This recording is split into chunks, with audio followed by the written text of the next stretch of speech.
السلام علیکم dear students, امید کرتا ہوں کہ آپ سب خیریت سے ہوں گے۔ انگلش کیز میں آپ سب کو خوش آمدید۔ یونٹ نمبر 9 اکوپمنٹ، ایک بہت ہی پیاری پوئم ہے انگلش گریڈ 10 کی جو آج ہم پڑھنے جا رہے ہیں۔ تو آج ہم اس کی ریڈنگ کریں گے، اس کو پوئم کو سمجھیں گے، اور نیکسٹ جو ہمارا سیشن ہوگا اس میں ہم اس کے کویسچن آنسرز اور اس کی گرامر کا پورشن کریں گے۔ Figure it out for your self my lead, you have all that the greatest of men have had: 2 arms, 2 hands, 2 legs, 2 eyes, and a brain to use if you would be wise. With this equipment they all began, so start from the top and say I can. تو ایک باپ ہے شاید جو اپنے بچے کو نصیحت کر رہا ہے اور یہ کہتا ہے کہ figure it out for yourself، اپنے لیے اس بات کو سمجھ لو my lad، میرے بچے، you have all that the greatest of men have had، تمہارے پاس بھی وہ سب کچھ ہے جو عظیم لوگوں کے پاس تھا۔ کیا مطلب؟ 2 arms، 2 بازو ہیں، 2 hands، 2 ہاتھ ہیں، 2 legs، 2 ٹانگیں ہیں، 2 eyes، یعنی یہی چیزیں بھی جو عظیم لوگ ہوتے ہیں ان کے پاس بھی تو یہی چیزیں ہوتی ہیں نا۔ تو اپنے بچے کو نصیحت کرتے ہوئے ایک باپ کہہ رہا ہے کہ میرے بچے، جو کچھ بھی عظیم لوگوں کے پاس تھا وہ سارا کا سارا تمہارے پاس بھی موجود ہے۔ And a brain to use of you would be wise, اور اگر تم عقل مند ہو تو تمہارے پاس استعمال کرنے کے لیے دماغ بھی ہے۔ With this equipment they all began، یہی سامان تھا جس کے ساتھ عظیم لوگوں نے اپنا سفر شروع کیا۔ So start for the top، سو تم بھی اپنی بلندی کے سفر کی جانب بڑھو، and say، اور یہ کہو I can، کہ میں بھی خود کو عظیم بنا سکتا ہوں، میں بھی عظیم بن سکتا ہوں۔ سیکنڈ سٹینزا کی طرف بڑھتے ہیں۔ Look them over the wise and great، نصیحت کو جاری رکھتے ہوئے باپ کہتا ہے کہ ذرا دیکھو تم ان لوگوں کو جو عقل مند تھے اور عظیم تھے۔ They take their food from a common plate, and similar knives and forks they use, with similar laces they tie their shoes۔ تو باپ جو ہے وہ اپنے بچے کو نصیحت کرتے ہوئے کہتا ہے کہ ذرا تم دیکھو نا جو عقل مند اور عظیم لوگ تھے ان کی طرف۔ They take their food from a common plate، وہ بھی اسی طریقے سے تھالی میں کھانا رکھ کے ہی کھاتے ہیں۔ And similar knives and forks they use، اور وہ بھی یہی چھریاں کانٹے یوز کرتے ہیں جو ہم یوز کرتے ہیں۔ مطلب کوئی جو عظیم لوگ ہوتے ہیں ان کے پاس کوئی کچھ الگ ہٹ کے نہیں ہوتا، ان کے پاس بھی یہی سارے مواقع، یہی ساری چیزیں ان کے پاس ہوتی ہیں جو ایک عام انسان کے پاس ہوتی ہیں۔ with similar laces they tie their shoes، کہ وہ بھی ہماری طرح ہی، جس طرح ہم اپنے تسمے کو، اپنے جوتے کو تسمے سے باندھتے ہیں، وہ بھی اسی طریقے سے اپنے جوتوں کو تسموں کے ساتھ باندھتے ہیں۔ یعنی وہ مثال دے کے باپ یہ بتانا چاہ رہا ہے کہ جو عظیم لوگ ہوتے ہیں وہ عظیم پیدا نہیں ہوتے، یا ایسا نہیں ہوتا کہ ان کے پاس کوئی الگ سے، ان کے پاس 4 ٹانگیں ہوتی ہیں، یا ان کے پاس 6 ہاتھ ہوتے ہیں، یا ان کے پاس 20 آنکھیں ہوتی ہیں۔ ٹھیک ہے، اچھا، the world considers them brave and smart, but you have all they had when they made their start، کہ اب تو دنیا جو عظیم لوگ ہیں نا ان کو دیکھتی ہے تو دنیا کہتی ہے کہ یہ بہت عظیم ہے، یہ بہت کامیاب ہے اور یہ بڑا مشہور ہے۔ but you have all they had when they made their start، لیکن جب انہوں نے اپنا سفر شروع کیا تھا تو اس وقت ان کے پاس جو کچھ تھا وہ سب تو تمہارے پاس بھی ہے۔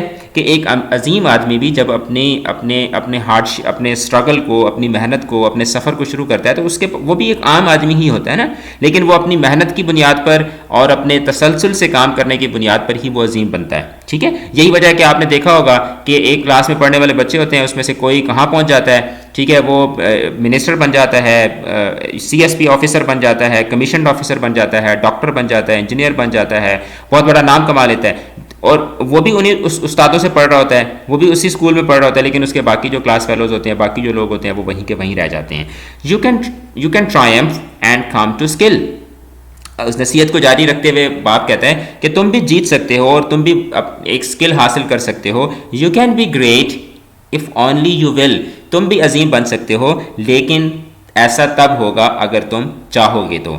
You are well equipped for what fight you choose، تو باپ جو ہے وہ اپنے بیٹے کو نصیحت کرتے ہوئے کہتے ہیں کہ تم جو بھی لڑائی لڑنا چاہو، تم جو بھی کام کرنا چاہو، تمہارے پاس اس کام کو کرنے کے لیے ہر چیز موجود ہے۔ ویل equipped کا مطلب ہوتا ہے کہ ہر طرح کا سامان موجود ہے۔ You have legs and arms and a brain to use، تمہارے پاس ٹانگیں ہیں، تمہارے پاس ہاتھ ہیں، اور تمہارے پاس کیا ہے؟ استعمال کرنے کے لیے ذہن ہے، دماغ ہے۔ And the man who has risen great deeds to do began his life with no more than you، اور وہ آدمی جو بلندی پر پہنچا اور جس نے بڑے بڑے کام کیے، اس نے بھی اپنی زندگی ایسے ہی شروع کی تھی جیسے تم ہو۔ یعنی نصیحت کر رہا ہے اور ساتھ ہی ساتھ بچے کو موٹیویٹ بھی کر رہا ہے. ایک جو نصیحت کرنے والا ہے باپ ہو سکتا ہے, بڑا بھائی ہو سکتا ہے, دوست ہو سکتا ہے, کوئی بزرگ ہو سکتا ہے. اچھا, you are the handicap you must face. You are the handicap you must face. You are the one who must choose your place. تو نصیحت کرنے والا کہتا ہے کہ you are the handicap you must. Handicap بولتے ہیں معذور کو. تو کہتا ہے کہ جو معذوری ہے نا وہ صرف اپنے اندر ہی ہوتی ہے انسان کے, باہر کوئی معذوری نہیں ہوتی. انسان جو کہہ رہا تھا نا کہ یہ مجھ سے نہیں ہو سکتا, مجھ سے نہیں ہو سکتا, تو وہ معذور جو انسان کے اندر کی معذور روح ہے نا اس کو اگر آپ کنکر کر لیں, اس کے اوپر اگر آپ فتح پا لیں تو پھر اس کے بعد آپ کے لیے کوئی بھی کام مشکل نہیں ہوتا. You are the handicap you must face. You are the one who must choose your place. کہ انسان اپنی جگہ خود منتخب کرتا ہے, انسان اپنا مقام خود بناتا ہے, انسان دوسروں کی نظر میں اور اپنی نظر میں اپنی اہمیت خود بناتا ہے. You must say where you want to go. اور تمہیں اس بات کا ضرور فیصلہ کرنا ہے, تمہیں یہ ضرور کہنا ہے کہ تم جانا کہاں چاہتے ہو, تمہارا مقصد کیا ہے, تم بننا کیا چاہتے ہو. ایک انسان ہے وہ اپنی عزت, وہ ایسے کام ہی نہیں کرتا کہ اس کی سب عزت کریں, اور وہ کہتا ہے کہ لوگ میری عزت نہیں کرتے. تو اس کا مطلب ہے کہ وہ در حقیقت وہ خود ہی نہیں چاہتا کہ لوگ اس کی عزت کریں. کیونکہ اگر ایک آدمی چاہے کہ لوگ میری عزت کریں تو وہ پھر کام بھی ایسے کرے گا نا کہ لوگ اس کی واقعی عزت کرنے لگیں. How much you will study the truth to know God has equipped you for life but he lets you decide what you want to be. اچھا, تو کہتا ہے کہ how much you will study the truth to know God has equipped you for life.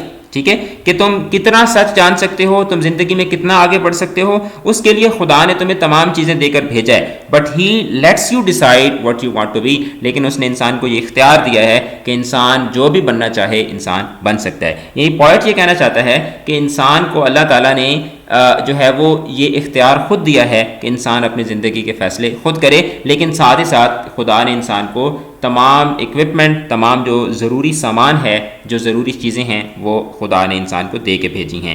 Courage must come from the civil with in. کہ ہمت جو ہے نا وہ انسان کے اندر سے آتی ہے, انسان کی روح سے ہمت آتی ہے. The man must furnish the will to win. انسان کے اندر جیتنے کی ہمت ہونی چاہیے. دا مین مسٹ فرنش دا ول مطلب ہمت, ٹھیک ہے, ارادہ, کہ انسان کی جیتنے کی ہمت اور جیتنے کا ارادہ پختہ ہونا چاہیے. So figure out for yourself. تو اپنے لیے اس بات کو خود سمجھو مائی لیڈ, میرے بچے. You were born with all that the great have had. تم بھی ان تمام چیزوں کے ساتھ ہی پیدا ہوئے ہو جن کے ساتھ عظیم لوگ پیدا ہوئے تھے. With your equipment they all begin. اور جو تمہارے پاس چیزیں ہیں انہی کے ساتھ ہی انہوں نے بھی اپنا سفر شروع کیا تھا. Get hold of yourself. اپنے آپ پر بھروسہ اور اپنے آپ پر قابو رکھو. اینڈ سے, اور کہو کہ آئی کین, میں یہ کام کر سکتا ہوں. تو اس میں بچوں, آپ 10th کلاس کے بچے ہو, آپ کے لیے بھی ایک نصیحت ہے. ابھی آپ کے پاس سب کچھ ہے, آپ کے پاس موقع ہے, آپ کے پاس ہر چیز ہے. تو اگر آپ کو لگتا ہے کہ میں غریب ہوں, میں یہ نہیں کر سکوں گا, یا میرے اندر فلاں چیز ہے تو اس وجہ سے میں نہیں کر سکوں گا, تو اس طرح کے تمام جتنے بھی بہانے ہیں ان سے نکل آئیں. اللہ تعالیٰ نے آپ کو تمام وہ بنیادی چیزیں جو آپ کے آگے بڑھنے کے لیے ضروری ہیں وہ اللہ تعالیٰ نے آپ کو دے کر بھیجا ہے. تو اپنے اس اکوپمنٹ کو, اس لیے پوائم کا نام بھی اکوپمنٹ ہے, اپنے اس اکوپمنٹ کو, اپنے سامان کو صحیح طریقے سے استعمال کریں. اپنے ہاتھوں کو صحیح طریقے سے استعمال کریں, اپنی ٹانگوں کو, اپنی آنکھوں کو, اپنے کانوں کو, اپنے جسم کو, اپنی روح کو, اپنی زبان کو, ہر چیز کو صحیح معنوں میں جب آپ استعمال کریں گے تو آپ کو عظیم بننے سے, آپ کو ایک بڑا آدمی بننے سے کوئی نہیں روک سکتا. تو آج ہم نے اس پوائم کو پڑھا ہے, کل ہم اس کے کویشچن آنسرز اور اس کی ایکسرسائز کریں گے. چینل کو ضرور سبسکرائب کیجیے گا. اپنا خیال رکھیے گا. خدا حافظ.